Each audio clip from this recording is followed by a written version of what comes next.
Hi, football fans. I'm Carl Gurgis with Coach Tim Takel of your Alvin Yellow Jackets. We'll have film of the game between Clear Lake in a few moments, but Coach, what I'd like to get into at the beginning is let's go back to, let's say, the Stratford game. And you fast forward to the Lake game. Yes, there's been so much improvement in this team, not just necessarily on the scoreboard, but everything else that attaches to that. No question, Carl. I call it drinking the Kool-Aid, and they're no longer having to drink the Kool-Aid. They're actually making it for us. And the parents are now are part of that process. There's a contagious energy in the hallway. Focus is better at practice. When you have ownership, you have, and you mix that with a little passion, you have a little bit better performance. It doesn't matter what endeavor in life, and that's starting to show. We knew we have homecoming week. We weren't going to be able to practice much after school this week. With that being the case, we elected to have practice before the sun came up between 4:30 and 5 o'clock Monday morning. 4:30?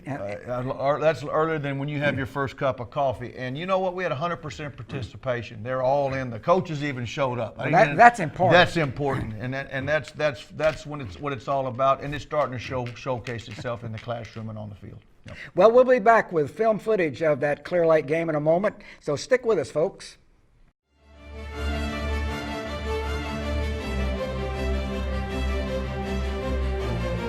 Texas is known for two things: football and barbecue. At Joe's Barbecue in Alvin, we support high school football.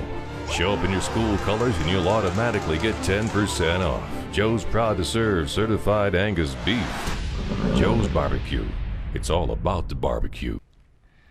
Okay, we're going to look at a few clips here from the Clear Lake game. I think this first clip's going to be defense. And I tell you what, I like the great leverage that you're going to see here. Great pursuit angles of pursuit, and swarming. We're pretty tanked about this first play. It's defense, and look at the Jackets around the ball.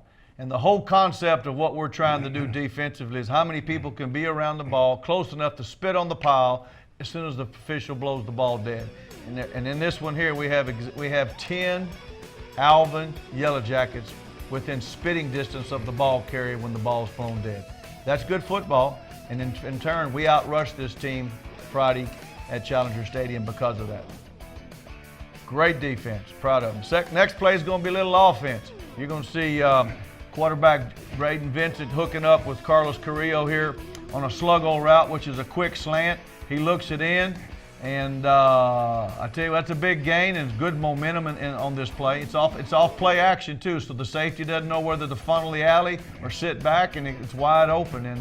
And we connected. We've tried this a number of times earlier in the season. We've dropped the ball, or there's been overthrown or underthrown, and it's slowly starting to click. Pretty evasive young man when he catches it, too. Yes, Braden does a great job of getting it to him in the hole, and Carlos pulls it in, looks it in, and then carries on out his route.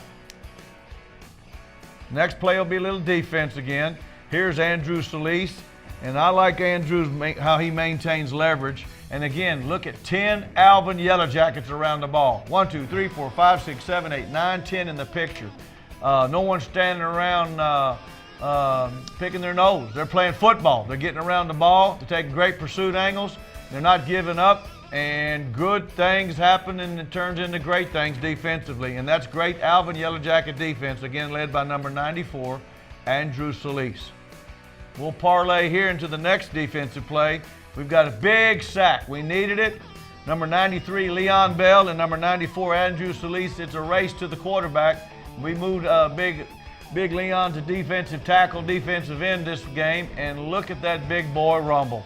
They didn't know what hit him. It's an exciting time because we've been having a tough time trying to find just a real natural spot for Leon, and he's been bouncing between tight end, offensive tackle, and now we got him at a defensive end. What does he tip the scales at? Just whatever you want him to. A bale of cotton doesn't weigh as much as he does, and you can almost touch his head to the basketball rim. Big things are in store for Big Leon. He's really turned it around for us, and we're excited. No doubt about it. Next play, we're on offense. This is our first touchdown of the season. Number 3, Ronald Broussard on a give read. Look at here. Comes out the back door, and he doesn't give up. But I want you to look at the excitement. That's the fastest those linemen have ever run in their life. You'd think they were trying to score a touchdown. Number 3, Ronald Broussard. First touchdown of the 2019 season.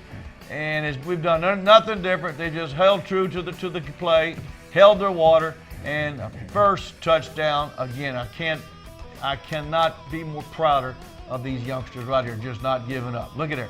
Next play will be a defensive play. Watch number 28, Wyatt Stinson, and number 98, Larry Bohacek. That's just nothing but a wow factor. And again, look at the guys around the ball. Good pursuit. Yep, Good pursuit. yep. But look at Wyatt Stinson. Number 28 is going to come off the edge. There, beautiful. And then old Larry Bohacek. That's a great Bohemian name. He needs to go into sausage making. That's a Needville name. That's right. He made sausage out of that quarterback. I'm proud of him. Great football. All right, and then we're going to go to offense. Number 26, Richard Valdez, is going to take a pitch from number 12, Braden Vincic. I want you to watch the mesh. He deals it out, and great perimeter play. But I want to watch number 71, offensive lineman. He doesn't cut the backer, but because of his effort, he makes the backer. Number 71 gets upfield, makes the backer step around him, and he's not there to follow pursuit. And we got an alley to run in. That's the beauty of this offense. They got to guess on who's got the ball. Does the quarterback have it? Does he give it? Does he pitch it? And look at the quarterback not giving up on the play.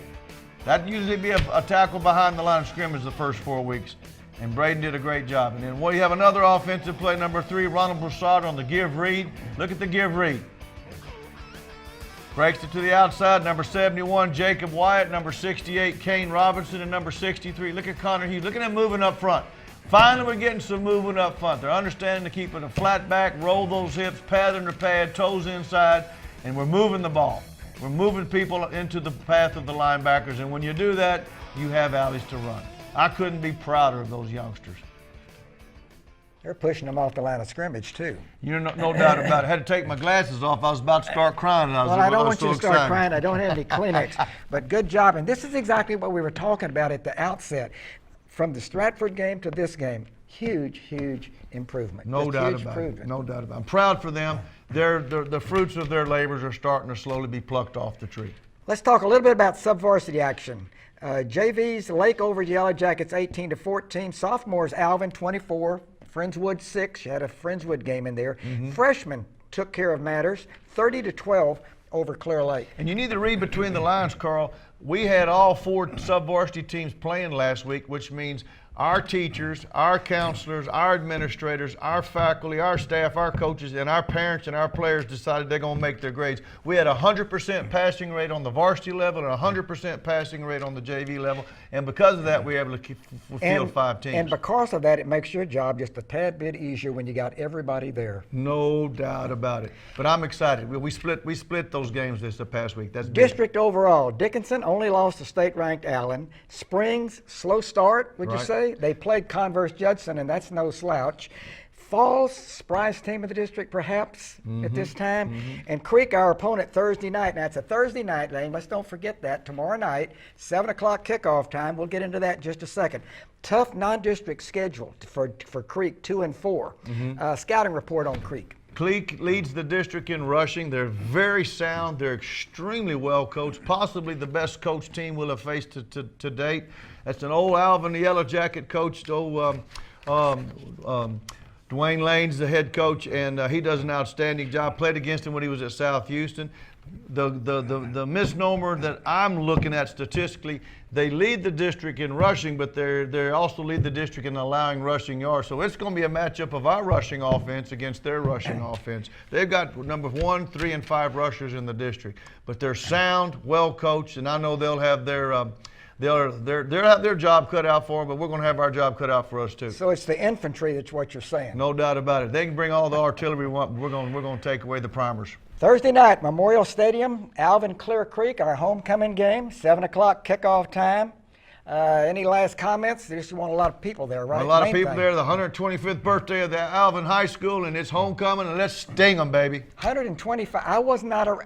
We won't go into that right now. I wasn't quite there with You were with the guy with the tablets coming down from the mount. That's the 10 Commandments. That's okay. true. All right. Go Jackets. We'll see you tomorrow night, 7 o'clock, Memorial Stadium.